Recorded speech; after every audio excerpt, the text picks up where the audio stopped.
야구장의 함성이 터져나옵니다. 만년 꼴찌라 불리던 한화가 드디어 이겼습니다. 팬들은 소리치다 못해 울었죠. 누군가는 말했습니다.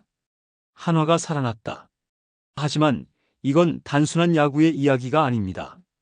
지금 이 불꽃은 한 기업의 심장에서도 다시 타오르고 있습니다.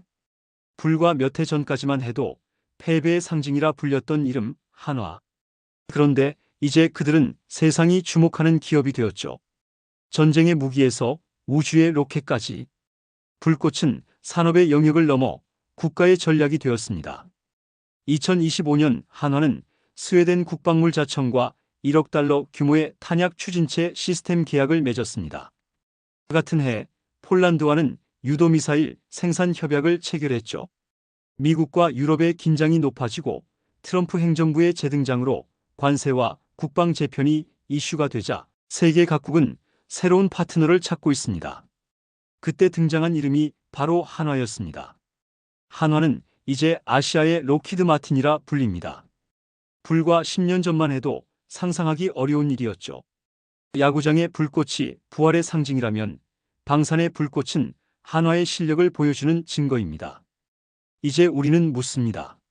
한화는 도대체 어떤 회사일까?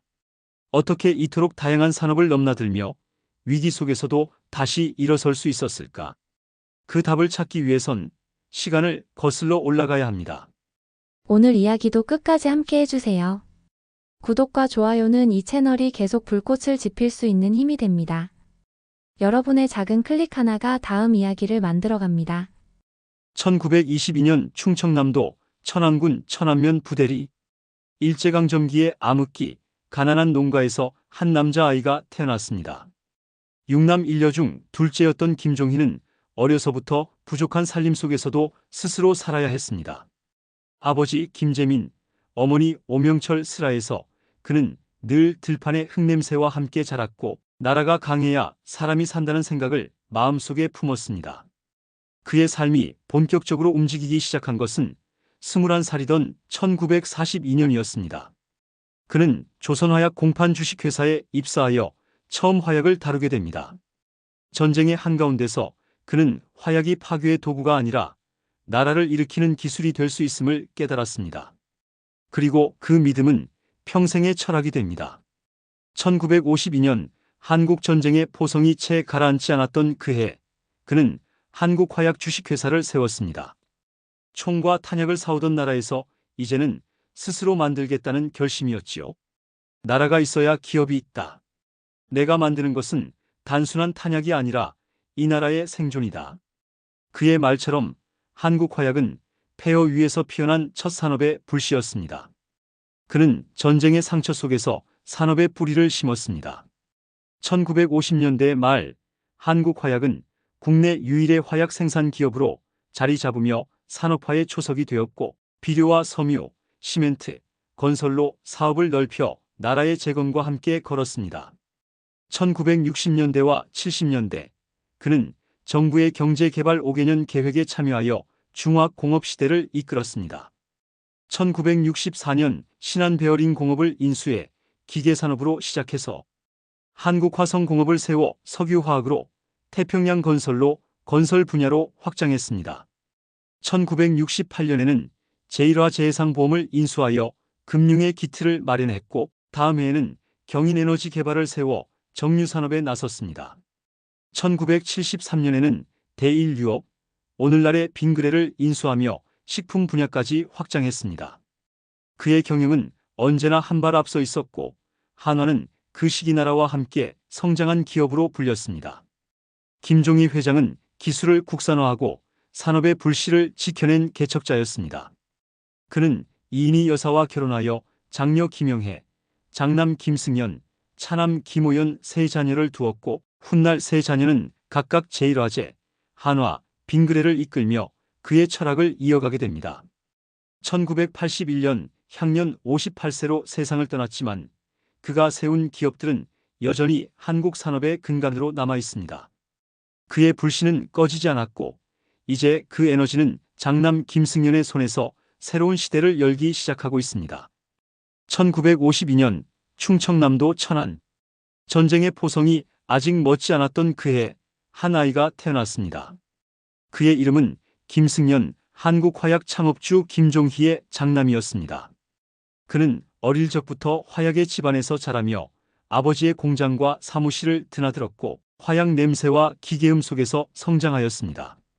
나라가 있어야 기업이 있다. 아버지의 이 한마디는 그의 인생 첫 교과서가 되었지요. 유년기를 천안과 서울을 오가며 보낸 그는 고등학생 무렵부터 이미 아버지를 따라 해외 박람회와 산업시찰에 동행했습니다. 그때부터 그는 자신을 기업가의 아들이 아니라 한 명의 경영인으로 생각하기 시작하였습니다. 아버지 김종희는 그에게 자주 말했습니다. 불은 함부로 다루면 사람을 태우지만 올바르게 쓰면 세상을 밝힌다. 이 말은 훗날 그의 인생을 지배하는 신념이 됩니다. 1970년대 말 김종희 회장은 젊은 장남에게 경영 일부를 맡기기 시작하였고 1981년 그가 세상을 떠나자 29의 김승연이 그룹의 수장이 되었습니다. 그는 산업화 세대의 첫 번째 젊은 총수로 아버지가 남긴 기업을 이어받았습니다. 한화는 그에게 단순한 회사가 아니라 아버지의 뜻이 깃든 유산이자 책임이었습니다. 김승연은 처음부터 강렬한 추진력으로 주목받았습니다. 그는 머뭇거리기보다 결단했고 신중함보다 과감함을 택했습니다. 취임 직후 고려개발, 대한생명, 한화투자증권, 한화건설 등을 잇따라 인수하며 그룹을 폭발적으로 확장시켰습니다. 위험이 없는 기업은 성장도 없다. 그의 경영 철학은 시대를 앞질렀고 사람들은 그를 불같은 경영인이라 불렀습니다. 1980년대 중반 김승연은 서울대 약학대학 수석 출신으로 내무부 장관 서정화의 장녀였던 서영민 여사와의 결혼이었습니다. 김승연은 재벌가의 젊은 총수였고 서영민은 지성과 품격을 겸비한 여성으로 두 사람의 결혼은 재계의 큰 화제가 되었지요. 그러나 그에게 아내는 단순한 배우자가 아니라 인생의 조언자였으며 업무가 아무리 바빠도 하루 한 번은 꼭 통화했다고 합니다. 중요한 결정을 앞두고는 집사람이라면 뭐라 할까를 떠올렸다고 할 정도이니 그의 사랑과 아내에 대한 믿음은 대단했다고 합니다. 재벌가로서는 드물게 사생활 논란이 없던 김승연 회장은 오랜 세월 동안 한결같이 한 사람만을 바라본 인물로 남았습니다. 하지만 인생의 길은 언제나 순탄하지 않았습니다. 2007년 김승연 회장의 둘째 아들이 서울 강남의 한 술집에서 시비에 휘말렸고 이를 직접 해결하려 나섰던 김승연 회장이 폭행 사건에 연루되었습니다. 결국 법정에 서게 되었고 징역 1년 6개월의 실형을 선고받아 구속되었습니다.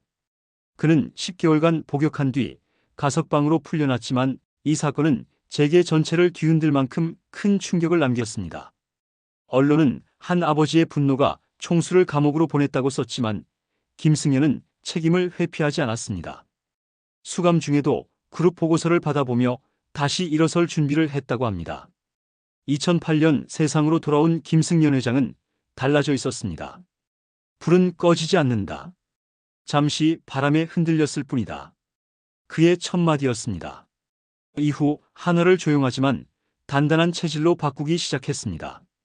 방산과 에너지 중심으로 방향을 전환하며 삼성테크인과 삼성탈레스를 인수해 한화에어로스페이스와 한화시스템을 출범시켰습니다. 그 결정은 훗날 한화를 대한민국 최대의 방산그룹으로 끌어올리는 전환점이 되었습니다. 그러나 그의 인생에서 가장 큰 시련은 기업이 아닌 가정에서 찾아왔습니다. 2022년 오랜 세월을 함께한 아내 서영민 여사가 암 투병 끝에 세상을 떠났습니다. 그는 한동안 모든 일정을 멈추고 사람들 앞에 모습을 드러내지 않았습니다. 아내가 믿던 사람으로 남고 싶다.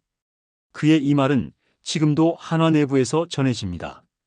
김승연의 삶은 오르내림이 극명한 여정이었습니다. 젊은 시절의 에너지로 기업을 키우고 사랑으로 가정을 지켰으며 시련 속에서도 책임으로 회사를 이끌었습니다. 이제 그가 세운 길 위에는 세 아들이 서 있습니다. 그 길 위에서 한화의 새로운 시대가 다시 타오르고 있습니다. 김승연 회장에게는 세 아들이 있습니다. 장남 김동관, 차남 김동원, 그리고 막내 김동선. 세 사람은 각자 다른 길을 걸으며 오늘의 한화를 다시 움직이고 있습니다. 첫째, 김동관 부회장은 하버드에서 정치학을 공부한 뒤 아버지의 곁으로 돌아왔습니다. 어린 시절부터 김승연 회장의 해외 출장길을 따라다니며 경영의 현장을 직접 보고 배웠다고 하지요. 그는 그룹 내에서 전략가이자 외교형 리더로 불립니다. 김동관은 맡은 부문은 한화의 핵심이자 심장이라 할 수 있는 에너지, 우주, 방산입니다. 한화솔루션, 한화에어로스페이스, 한화시스템 모두가 그의 지휘 아래 있습니다. 그는 태양광 산업에 과감히 투자하였습니다. 한화큐세를 세계 1위로 올려놓으며 태양의 빛을 다시 산업의 힘으로 바꾼 인물로 평가받고 있습니다. 또 우주 사업을 추진하며 한화를 지구 밖의 기업으로 확장시켰으며 누리호 발사체의 제작과 추진 시스템을 담당한 한화에어로스페이스는 바로 그의 손에서 성장했습니다. 이제 한화는 땅에 머무는 기업이 아니라 하늘과 우주로 나아가는 기업입니다. 방산 사업의 대전환은 아버지 김승연 회장의 결단에서 시작되었습니다. 2015년 한화는 삼성으로부터 방산 사업 2곳, 삼성테크인과 삼성탈레스를 인수하며 산업의 판을 완전히 바꾸었습니다. 이 인수로 한화는 단숨에 한국 최대의 방위산업 그룹으로 도약했고, 김동관 부회장은 이때부터 그룹의 전략실에서 방산과 항공우주 분야의 청사진을 그리기 시작했습니다. 이후 그는 본격적으로 경영 일선에 복귀해 2021년 한화솔루션 사장, 2023년 한화에어로스페이스 대표이사 부회장으로 올라서며 한화의 미래 산업을 이끄는 실질적인 3세 경영의 중심이 되었습니다. 같은 해 그는 대우조선해양 인수를 주도하며 조선과 방산을 결합한 한화오션을 출범시켰습니다. 산업의 무게 중심이 이제는 하늘과 바다로 동시에 확장된 것이지요. 둘째, 김동원 사장은 형과는 다른 성향의 리더입니다. 조용하지만 단단한 금융 전문가로 숫자보다 사람을 보는 리더라 불립니다. 그가 맡은 분야는 한화생명, 즉 옛 대한생명으로부터 이어온 그룹의 금융 심장입니다. 김동원은 디지털 보험과 AI 자산관리 헬스케어 플랫폼을 중심으로 회사를 새롭게 바꾸고 있습니다. 보험회사는 사람의 인생을 담는 그릇입니다. 그는 그렇게 말하였습니다.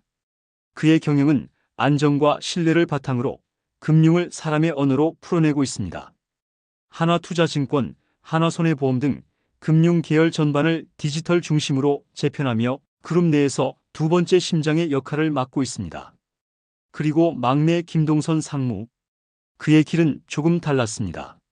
젊은 시절 방황과 실수로 세간의 주목을 받았지만 다시 일어서며 가족과 조직 안으로 돌아왔습니다.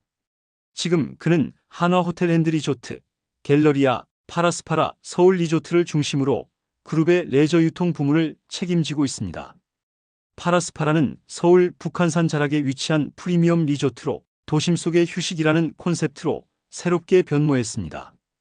김동선은 2025년 아오홈 인수를 직접 이끌며 한화의 외식 식자재 시장 진출을 주도했습니다. 인수 가격은 약 8천억 원. 그가 움직인 거래였습니다. 그는 말했습니다. 호텔의 불빛이 꺼지면 사람의 마음도 식습니다. 저는 그 온기를 지키는 일을 하고 싶습니다. 과거의 실수를 딛고 다시 현장으로 돌아온 그는 사람의 온기와 경험을 사업의 중심에 놓고 있습니다. 세 아들은 각기 다른 방향에서 회사를 이끌고 있지만 그들의 에너지가 모이면 결국 한화라는 이름으로 하나가 됩니다. 하늘로 향한 기술의 힘, 사람을 지탱하는 금융의 숨결, 그리고 일상의 온기를 지키는 서비스의 가치. 이 세 가지가 지금의 한화이자 앞으로의 대한민국을 움직이는 동력입니다. 김승연 회장은 여전히 그들을 멀리서 지켜보며 말합니다. 빛은 나눠질수록 더 멀리 간다. 한화의 불꽃은 이제 한 기업의 상징이 아닙니다. 그것은 대한민국의 빛이자 세계로 뻗어가는 한국의 에너지입니다. 방산에서 우주로, 에너지에서 조선까지 그 도전이 커질수록 우리의 기술과 자부심도 함께 빛나고 있습니다. 이 에너지가 더 많은 일자리를 만들고 교육열 높은 한국의 젊은 인재들이 더 이상 타국으로 떠나지 않아도 되는 세상을 열길 바랍니다. 한화의 여정은 곧 우리 모두의 꿈이니까요. 정부와 정치가 이 속도에 발맞출 때 기업은 성장하고 젊은이는 자리를 찾으며 나라는 더욱 단단해질 것입니다. 그것이 진짜 대한민국의 경쟁력 아닐까요? 한화의 도전이 대한민국의 빛, 그리고 세계를 밝히는 불꽃이 되길 바라며 오늘의 이야기를 마칩니다. 여러분은 어떻게 생각하시나요? 한화의 미래, 그리고 대한민국의 내일. 함께 응원하신다면 구독, 좋아요 함께 해주시면 감사하겠습니다. 다음 영상 준비해서 또 찾아오겠습니다.